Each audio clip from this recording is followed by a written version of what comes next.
My name is Amelia. I'm 49 years old. I work part-time and live with my husband, Benjamin, and our daughter, Sophia, as a family of 3. Our eldest son, Liam, is 26 years old, and a few years ago, he got married to Olivia, who was working at the same company. Upon getting married, Liam moved out, and he's currently in the midst of newlywed life. Perhaps influenced by Liam, even Sophia, who had always said she would never live alone, suddenly announced that she's leaving home. My daughter said, "I'm already 23 years old, so don't try to hold me back." She began gradually preparing for living on her own. I had thought that Sophia would stay at home a bit longer, so the idea of being alone with Benjamin in the future made me a bit melancholic. 10 years ago, Benjamin had an affair with a young colleague from his company. The affair partner also had a partner, making it what they call a double affair. I later heard from Benjamin, but apparently, they both felt reassured by the fact that the affair was purely physical, given that the other person also had a spouse. However, it seems the affair partner felt differently, and she ended up confessing to her spouse, saying, "I have feelings for someone else and want to get a divorce." Her husband became furious and demanded a large amount of compensation from Benjamin. Feeling at a loss, Benjamin felt that he couldn't hide it any longer, so he came to me and apologized.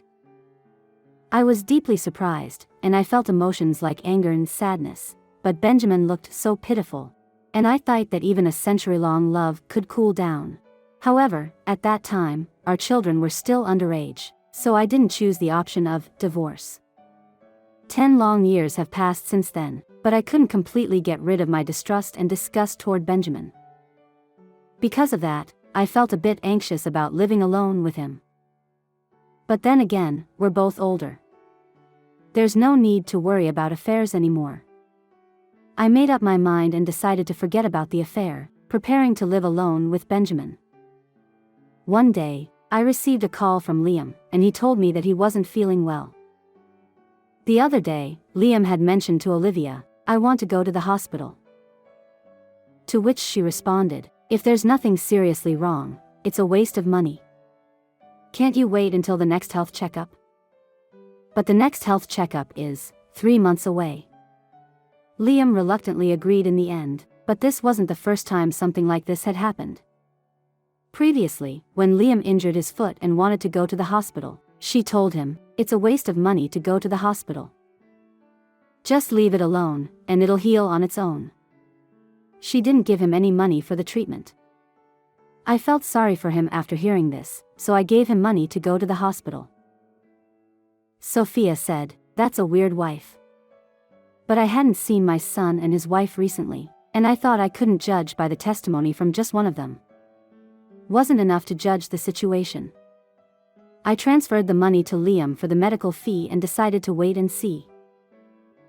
Then, one day, Liam came to visit me on a long weekend.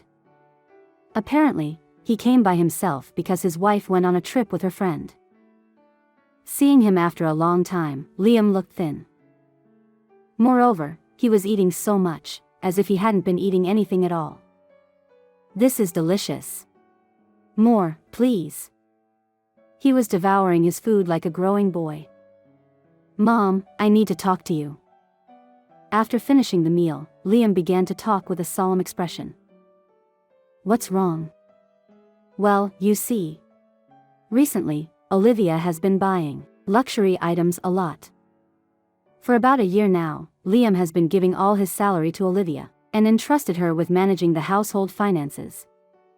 However, recently, she had been buying only high-end branded items that she couldn't possibly afford to buy just with his salary, and he found it strange. Around that time, when Liam looked at the bank book he had been saving money in since he was single, he found that the savings of around $30,000 he had accumulated before getting married had dwindled to less than $5,000. When Liam confronted Olivia about it, she replied, "But, you know, limited edition bags and things like that sell out quickly, so I just used a little." She didn't show any remorse and admitted to using Liam's savings. "Just a little. You've already spent over $20,000, and I've been saving it for emergencies or when we have kids." I'm really worried about our future." Seeing Liam, who had always been optimistic about everything, looking so concerned about money, I figured that they'd been facing a serious problem. I felt that I needed to talk to Olivia, so I arranged to meet her sometime later. Just then, I received a call from Benjamin, and told me that Liam had collapsed. "It's serious, Liam has collapsed. Olivia and I are with him in the ambulance. Amelia, please come quickly." I hung up the phone and hurried to the hospital.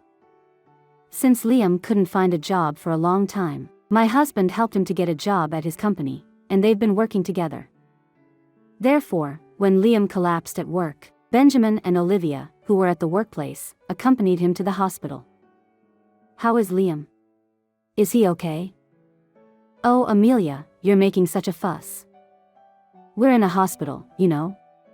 Please lower your voice." In a fluster, I entered Liam's hospital room, and Olivia said that with a smirk on her face. "Olivia, what's going on?"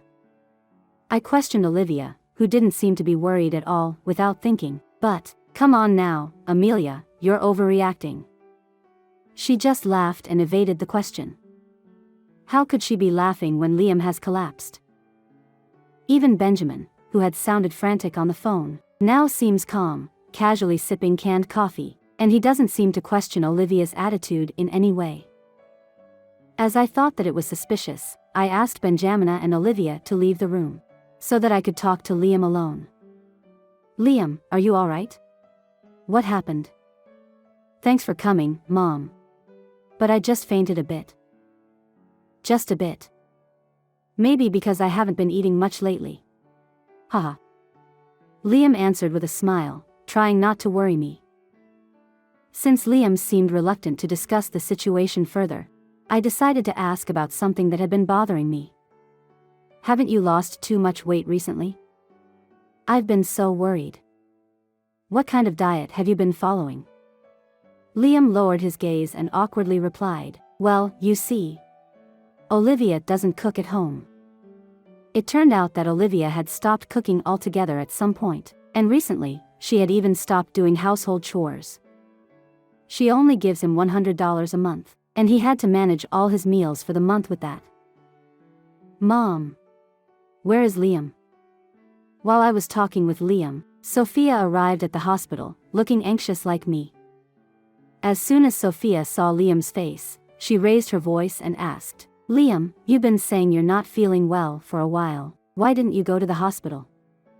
She confronted him with concern. As it turned out that Sophia had known that Liam wasn't feeling well long before I did. Every time she talked to him, Sophia would say, "Why don't you take some time off work? You should go to the hospital." However, Liam stubbornly refused to go to the hospital. "I have to work." Olivia switched from being a full-time worker to a part-timer, so it's not the right time for me to go to the hospital. Even though I had met him recently and sensed he wasn't well, I never imagined it would lead to him collapsing, and I blamed myself for not noticing his condition sooner. "Actually, the money you gave me for my medical expense, Olivia told me to save it and didn't let me use it." When Liam told me, both Sophia and I almost went crazy with anger. Later, when we talked to the attending physician, he told us that the cause of Liam's collapse was overwork, stress, and malnutrition. She had been depleting Liam's savings without his permission, refused to let him go to the hospital until he collapsed, and even took the money for medical bills I had given him. I couldn't believe how heartless she had been. I finally decided it was time to confront Olivia. "Wait, Mom. I was thinking." As I was leaving the hospital room to look for Olivia, Sophia stopped me. "Could it be that Olivia is having an affair or something?" "Huh?" I thought I misheard it when Sophia suddenly said that. "Well, you see, Olivia has been acting as if she doesn't care what happens to Liam. And recently, Liam had been saying that something was off with her even at work. It wasn't an entirely implausible theory. Moreover, according to Sophia, it was only in the past year that Olivia started controlling Liam's money, and stopped feeding him. It is even more recently that she stopped sending him to the hospital. Perhaps it was an action she took to be with her lover. Maybe Liam was in the way. Sophia and I decided to start by investigating the affair. I thought about asking Benjamin, who works at the same company, whether he had noticed anything suspicious about Olivia. Considering my own experience with Benjamin's affair, I figured that affair partners are often found in the workplace. "Hey, I need to talk to you." I found Benjamin in the hospital lobby, drinking coffee alone. I asked him if there were any employees at the company who seemed close to Olivia, or if he had noticed any unusual behavior. "I don't really know. I don't have much interaction with Olivia at work anyway." When I mentioned Olivia's name, Benjamin became fidgety and uneasy, clearly trying to hide something. Perhaps Benjamin knew about Olivia's affair. Her lover may be his colleague, or he has seen them having an affair. If for any reason Benjamin was being blackmailed or threatened, Liam's safety could be at risk. Feeling this way, I hurriedly bought a voice recorder and set it up in Liam's hospital room. This was a lesson I had learned from when Benjamin had an affair. Never did I imagine it would come in handy like this. It felt ironic, but right now, Liam's safety was paramount. The next day, when Liam, Sophia, and I checked the voice recorder, we found something shocking recorded on it. It was an audio recording of a conversation between Benjamin and Olivia, made while Liam was asleep after Sophia and I had returned home yesterday. It's not looking good. Amelia might have noticed the affair. It was an audio recording of Benjamin fussing that I had noticed, perhaps because I had probed his movements. Just as Sophia had suspected, it seemed Olivia was indeed having an affair. Meeting at work should be avoided. If this continues, this might lead to a divorce. Initially, I thought Benjamin, who knew about Olivia's affair, was warning her about it. However, Benjamin's words took an unexpected turn. "We should break up. We need to stop this affair." Stunned by his words, the three of us froze in place. What? What does this mean?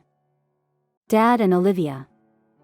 Sophia was upset and looked at my face and Liam's face alternately. Despite our bewildered state, the voice recorder continued to play, revealing one shocking statement after another. "It's unfair after I've weakened Liam to this point. I prevented him from going to the hospital, and I didn't even give him food. I never told you to go that far. But if your wife has already found it out, there's no turning back. Let's get rid of Liam and be together." The voice recorder continued to play the conversation between Olivia, who was trying to manipulate Benjamin, and Benjamin, who was silent as if he was thinking really hard. "Tomorrow, I'll mix some medicine into Liam's drink. Once Liam is gone, everything will be resolved. If you don't want your wife to find out, don't say anything anymore." Upon hearing Olivia's horrifying plan, Sophia exclaimed loudly, "Liam is in danger. Mom, we need to call the police." Sophia's words hit me, and I consulted with the hospital staff. Then, they agreed to report the situation to the police. Liam seemed even more shocked by the content of the voice recorder than I was, and he remained in a state of shock. It was worth consulting the hospital staff, and the police seemed to act quickly. At that moment, Olivia, who had originally planned to visit Liam, appeared in his hospital room. And she was accompanied by Benjamin. As if the conversation recorded on the voice recorder yesterday never existed, they came into the hospital room in a good mood holding hands, and they looked very close. Yesterday, Benjamin had mentioned that he had work piled up due to leaving the office to be with Liam, and he didn't return home until late at night. He must have been with Olivia the whole time. I was getting angrier and angrier, wondering what he was doing while our son was in this condition. When I called out to Benjamin, who did not seem to notice me, my voice came out so low that I was surprised myself. "Benjamin." Startled by my voice, Benjamin quickly let go of Olivia's hand and stammered, "What? Were you here already? Wasn't our appointment supposed to be in 1 hour?" He seemed extremely flustered. "What? Do you have a problem with me being here early?" I asked. "And no," he denied hesitantly. Watching silently, Olivia's expression seemed genuinely annoyed. Finally, the police has arrived in the hospital room. What's going on? Who are these people? Clearly not understanding the situation, Olivia initially seemed displeased. But her attitude changed when the police requested her cooperation. Olivia, can we talk? What? What have I done? Did Benjamin call you? It wasn't me. I cornered Olivia and Benjamin, who were confused and unable to understand the situation, so that they could not escape. Olivia, don't you have something to tell us? There's nothing. What is it with you two? There's nothing to talk about. I got straight to the point. You've been having an affair with my husband, and you were trying to get rid of Liam, weren't you? What are you talking about? That's not. Perhaps, she never thought that we knew her plan. She became flustered. Sophia quickly played the recording on the voice recorder loudly. See? Just give up already. After Sophia finished playing the recording, the police told Olivia to surrender, and she collapsed. Though we thought that she had finally given in, she suddenly clung to Liam, whom she had ignored until now. It's not true, Liam. Listen. Olivia. Why would you do something like this? I don't want a divorce. It was just a fling. I wanted the thrill of being involved with my husband's relatives, and I wanted the excitement of secret meetings at work. While tearfully pleading with Liam, Olivia started blurting out absurd things. As for Benjamin, he sat with his head in his hands, no longer trying to defend himself. You've had an affair with my dad and it is disgusting. There's no choice but divorce. No, I won't get divorced. Olivia, do you even realize what you've done? Even faced with such stern words, Olivia refused to back down, much to Sophia's exasperation. How can you think that he can stay married with someone who tried to get rid of him? Give up already. There's no choice but divorce. Sophia's words resonated deeply with Liam, who nodded in agreement. Then, Olivia proposed an outrageous condition. Fine. If you're really insisting on divorce, I'll demand alimony. I'm going to ask for $50,000 from both Liam and Benjamin. And if Liam dies, I'll collect the insurance money too. I was so dumbfounded that I could no longer speak, but since she had no clue, I decided to tell her clearly. Olivia. What now? I won't lower the amount. You're the one who'll be paying alimony. That's ridiculous. Women get alimony when they divorce. If you keep saying nonsense, I'll demand the compensation from you, too. Olivia, your mother-in-law is right. Let's go. We have evidence, after all. The police intervened to restrain Olivia, who seemed ready to pounce at any moment. No, that's not true. That's not. Liam, help me. Liam was no longer even looking properly at Olivia's face, as she cried and complained. Benjamin, please do something. We were in love, weren't we? Olivia turned to Benjamin for help this time, but he brushed her hand away. Enough already. He shouted in a voice unheard before, rejecting Olivia with a forceful tone. Why won't anyone help me? Olivia was taken away by the police just like that. Until now, Olivia, who had Liam and her lover Benjamin, was living a good life, doing whatever she wanted with Liam's money. However, she was put into a police car and disappeared with a haggard face. Well, Dad, why don't you explain what had happened? After Olivia was gone, Sophia crossed her arms and confronted Benjamin. Have mercy on me. It was a moment of weakness. I never thought Liam would end up like this. Would you have an affair with your daughter-in-law just because you had a moment of weakness? And besides, it's not even the first time for you. Sophia, did you know? 10 years ago, when Benjamin first had an affair, I debated whether to tell the children, but they were still in junior high and high school, and they were going through a sensitive period, so I decided to keep the affair a secret. That's why I never told them about Benjamin's affairs. I kind of figured out myself. Both you and Mom were acting strangely. I noticed too. Even Liam had noticed. I was disappointed in myself for not having been able to hide it from my kids. Don't be too hard on yourself, Mom. Dad is the one at fault. Benjamin couldn't say anything anymore.